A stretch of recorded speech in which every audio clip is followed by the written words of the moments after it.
विरोध के बीच आईपीसी की जगह बीएनएस लागू कानूनी प्रणाली पर इसका क्या होगा प्रभाव। नमस्कार, मैं इकरा खान, आप देख रहे हैं मन न्यूज। भारतीय न्याय संहिता, भारतीय नागरिक सुरक्षा संहिता और भारतीय साक्ष्य अधिनियम 3 नए आपराधिक कानून आज से लागू हो गए। भारतीय न्याय संहिता कानून ने अब आईपीसी इंडियन पीनल कोड की जगह ले ली।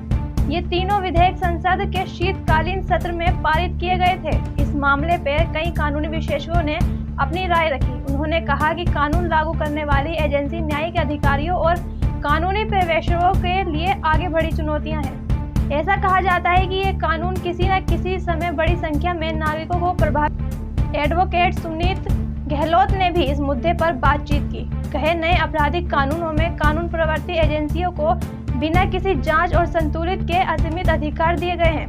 सुरक्षा उपायों और सुरक्षा प्रावधानों को नजरअंदाज किया गया है, जिसका दुरुपयोग होने की संभावना है।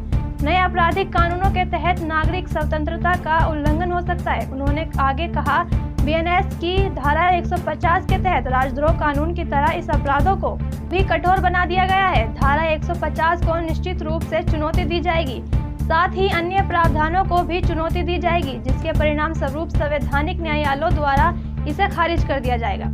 राजद्रोह कानून को ऐसे ही शामिल करने का उद्देश्य राजनीतिक कारण प्रतीत होता है। आतंकवाद को सामान्य दंडात्मक कानून अपराध के रूप में क्यों शामिल किया गया, जबकि यह पहले से ही विशेष कानून के तहत दंडनीय है।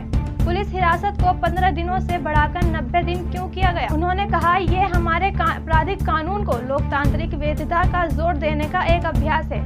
पहले 1860, फिर 1872 और 1873 में तैयार किए गए हमारे आपराधिक कानून अपने समय की जरूरत थी और उन्हें प्रासंगिक बनाए रखने के लिए न्यायिक व्याख्या के व्यापक अभ्यास की आवश्यकता थी। इसके लिए सर्वोच्च न्यायालय तक कई जनहित याचिका, रीटों आदि की आवश्यकता होगी, ताकि हमारे कानून को प्रासंगिक बनाए रखा जा सके।